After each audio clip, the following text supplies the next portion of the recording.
Hello everyone, welcome back to my channel. ಈ ಸಮ್ಮರ್ಗೆ ಇನ್ನೊಂದು ಕೂಲ್ ಆಗಿರೋ ರೆಸಿಪಿ ಜೊತೆಗೆ ಬಂದಿದ್ದೀನಿ. ನೀವು ವಾಟರ್ ಮೆಲನ್ ಸಿಪ್ಪೆನ ಬಿಸಾಡ್ತಾ ಇದ್ದೀರಾ? ಹಾಗಿದ್ರೆ ಖಂಡಿತವಾಗ್ಲೂ ಈ ರೆಸಿಪಿ ನಿಮಗಾಗಿನೇ. ವಾಟರ್ ಮೆಲನ್ ಸಿಪ್ಪೆಯಿಂದ ಈಗಾಗಲೇ ಚಟ್ನಿ ಎಲ್ಲ ಅಪ್ಲೋಡ್ ಮಾಡಿದ್ದೀನಿ, ಅದು ತುಂಬಾ ರುಚಿಯಾಗಿರುತ್ತೆ. ಈಗ ಅದೇ ರೀತಿ ಆ ಸಿಪ್ಪೆಯಿಂದಾನೇ ಮಜ್ಜಿಗೆ ಹುಳಿ ಮಾಡ್ಬೋದು, ತುಂಬಾ ರುಚಿಯಾಗಿರುತ್ತೆ, ದೇಹಕ್ಕೂ ಕೂಡ ತುಂಬಾ ತಂಪು. ಈಗ ವಾಟರ್ ಮೆಲನ್ ಸಿಪ್ಪೆ ಎಲ್ಲ ತಗೊಂಡಿರ್ತೀವಲ್ಲ, ಅದ್ರ ಮೇಲ್ಗಡೆ ಇರೋ ಈ ರೀತಿ ಗ್ರೀನ್ ಪಾರ್ಟ್ ಇರುತ್ತಲ್ಲ, ಅದನ್ನೆಲ್ಲ ಈ ರೀತಿ ಪೀಲ್ ಮಾಡ್ಕೋತಾ ಇದ್ದೀನಿ. ಸೌತೆಕಾಯಿ ಸಿಪ್ಪೆ ಎರಿಯೋದ್ರಿಂದ ನೀಟಾಗಿ ತಕ್ಕೊಂಡು ಸಣ್ಣ ಸಣ್ಣ ಹೋಳಾಗಿ ಅದನ್ನ ಕಟ್ ಮಾಡಿ ಇಟ್ಕೊಂಡಿರೋಣ. ನೋಡಿ, ಈ ರೀತಿ ಕಟ್ ಮಾಡಿ ಇಟ್ಕೊಂಡಿದ್ದೀನಿ. ತುಂಬಾ ಚಿಕ್ಕ ಚಿಕ್ಕದಾಗೂ ಕಟ್ ಮಾಡಿಲ್ಲ, ಒಂದು ಮೀಡಿಯಂ ಸೈಜಲ್ಲಿ ಕಟ್ ಮಾಡಿ ಇಟ್ಟಿದ್ದೀನಿ. ಇದಕ್ಕೀಗ ಒಂದು ಒಗ್ಗರಣೆ ಮಾಡ್ಕೊಳ್ಳೋಣ.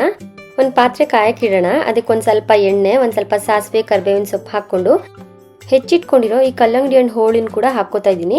ಇದನ್ನ ಒಂದು ಸ್ವಲ್ಪ ಹೊತ್ತು ಚೆನ್ನಾಗಿ ಫ್ರೈ ಮಾಡ್ಕೊಳ್ಳೋಣ. ಒಂದು 2 ನಿಮಿಷ ಚೆನ್ನಾಗಿ ಫ್ರೈ ಮಾಡ್ಕೊಂಡಿದ್ದಾದ್ಮೇಲೆ ಒಂದು 1/4 ಸ್ಪೂನ್ ಆಗುವಷ್ಟು ಅರಿಶಿನದ ಪುಡಿ ಹಾಕೊಂಡು ಒಂದು ಸ್ವಲ್ಪ ಉಪ್ಪು ಹಾಕೊಂಡಿದ್ದೀನಿ. ಒಂದು 1/4 ಸ್ಪೂನ್ ಅಷ್ಟು ಮಾತ್ರ ಉಪ್ಪು ಹಾಕೊಂಡಿದ್ದೀನಿ. ಉಪ್ಪು ಬೇಡ ಅಂದ್ರೆ ಇವಾಗ ಸ್ಕಿಪ್ ಮಾಡ್ಕೊಂಡು ಲಾಸ್ಟಲ್ಲಿ ಒಂದೇ ಸತಿ ಹಾಕೊಬಹುದು. ಇದನ್ನೆಲ್ಲ ಒಂದ್ಸತಿ ಚೆನ್ನಾಗಿ ಮಿಕ್ಸ್ ಮಾಡಿ ಒಂದು ಅರ್ಧ ಕಪ್ ನೀರು ಹಾಕಿ ಇದನ್ನ ಬೇಯಕ್ಕಿಟ್ಟಿರೋಣ. ಇದು ಬೇಯೋ ಅಷ್ಟರಲ್ಲಿ ಒಂದು ಮಸಾಲೆ ರೆಡಿ ಮಾಡ್ಕೊಳ್ಳೋಣ. ಒಂದು ಮಿಕ್ಸಿ ಜಾರ್ಗೆ ಸ್ವಲ್ಪ ಕಾಯಿ, ಕೊತ್ತಂಬರಿ ಸೊಪ್ಪು, ಖಾರಕ್ಕೆ ಒಂದು 4 ಹಸಿ ಮೆಣಸಿನಕಾಯಿ ಮತ್ತೆ 1 ಸ್ಪೂನ್ ಆಗುವಷ್ಟು ಕಡಲೆಬೇಳೆನ ನೆನೆಸಿಟ್ಕೊಂಡಿದ್ದೀನಿ. ಅದನ್ನು ಕೂಡ ಈಗ ಹಾಕೋತಾ ಇದ್ದೀನಿ. 1 ಅವರ್ ನೆನೆಸಿದ್ರೆ ಸಾಕು. ಇದನ್ನು ಹಾಕೊಳ್ಳೋಣ. ಇದಕ್ಕೊಂದು 1/4 ಸ್ಪೂನ್ ಆಗುವಷ್ಟು ಅರಿಶಿನ, ಒಂದು ಅರ್ಧ ಸ್ಪೂನ್ ಜೀರಿಗೆ, ಒಂದು 2 ಬೆಳ್ಳುಳ್ಳಿ ಮತ್ತೊಂದು ಸಣ್ಣ ತುಂಡಾಗುವಷ್ಟು ಶುಂಠಿ, ಒಂದು ಸ್ವಲ್ಪ ನೀರು ಹಾಕೊಂಡು ಇದನ್ನ ನುಣ್ಣಗೆ ರುಬ್ಕೊಂಬರೋಣ. ನೋಡಿ, ಇಷ್ಟು ಫೈನ್ ಪೇಸ್ಟ್ ಆಗಿದ್ರೆ ಸಾಕು.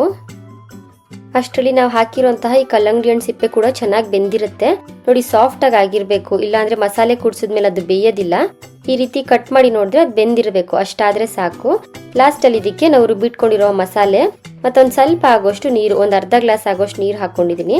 ಇದನ್ನೆಲ್ಲ ಮಿಕ್ಸ್ ಮಾಡಿ ಒಂದು ಅರ್ಧ ಸ್ಪೂನ್ ಆಗೋಷ್ಟು ಉಪ್ಪು, ಈ ಟೈಮಲ್ಲಿ ನಾನು ಸ್ವಲ್ಪ ಜಾಸ್ತಿ ಉಪ್ಪು ಹಾಕೋತಾ ಇದ್ದೀನಿ, ರುಚಿಗೆ ತಕ್ಕಷ್ಟು. ಈಗ ಉಪ್ಪು ಒಂದು ಸ್ವಲ್ಪ ಹಾಕಿ ಒಂದು 2 ರಿಂದ 3 ನಿಮಿಷ ಚೆನ್ನಾಗಿ ಕುದಿಸ್ಕೊಳ್ಳೋಣ. ಒಂದ್ಸತಿ ನೊರೆ ಕಟ್ಟಿದ್ರೆ ಸಾಕು. ಈ ರೀತಿ ಕುದಿಸ್ಕೊಂಡಿದ್ದಾದ್ಮೇಲೆ ಸ್ಟವ್ ಆಫ್ ಮಾಡ್ಕೊಂಡು ಇದನ್ನ ತಣ್ಣಗಾಗಕ್ಕೆ ಇಡೋಣ. ನೋಡಿ, ಈಗ ಪೂರ್ತಿ ತಣ್ಣಗಾಗಿದೆ. ತಣ್ಣಗಾದ ನಂತರ ನಾವು ಇದಕ್ಕೆ ಮಜ್ಜಿಗೆ ಕೂಡಿಸ್ಬೇಕು. ನಾನಿಲ್ಲಿ 1 ಬಟ್ಲಾಗುವಷ್ಟು ಮೊಸರು ತಗೊಂಡು ಈ ರೀತಿ ಮಜ್ಜಿಗೆ ಮಾಡಿ ಇಟ್ಕೊಂಡಿದ್ದೀನಿ. ನೀರೇನು ಅಷ್ಟೊಂದು ಹಾಕಿಲ್ಲ. ಈಗ ಈ ರೆಡಿ ಮಾಡಿ ಇಟ್ಕೊಂಡಿರೋ ಮಜ್ಜಿಗೆನ ಈ ಸಾಂಬಾರ್ಗೆ ಹಾಕಿ ಮಿಕ್ಸ್ ಮಾಡ್ಕೊಳ್ಳೋಣ. ತುಂಬಾ ರುಚಿಯಾಗಿರುತ್ತೆ. ಈ ಸಮ್ಮರಲ್ಲಂತೂ ಪರ್ಫೆಕ್ಟ್ ರೆಸಿಪಿ ಇದು. ಒಂದ್ಸತಿ ನೀವು ಟ್ರೈ ಮಾಡಿ. 10 ನಿಮಿಷ ಟೈಮ್ ಇದ್ರೆ ಸಾಕು, ಈ ರೆಸಿಪಿ ಮಾಡ್ಬೋದು. ಅಷ್ಟು ಸುಲಭವಾಗಿರುತ್ತೆ ಮತ್ತು ರುಚಿ ಕೂಡ ಅಷ್ಟೇ ಚೆನ್ನಾಗಿರುತ್ತೆ.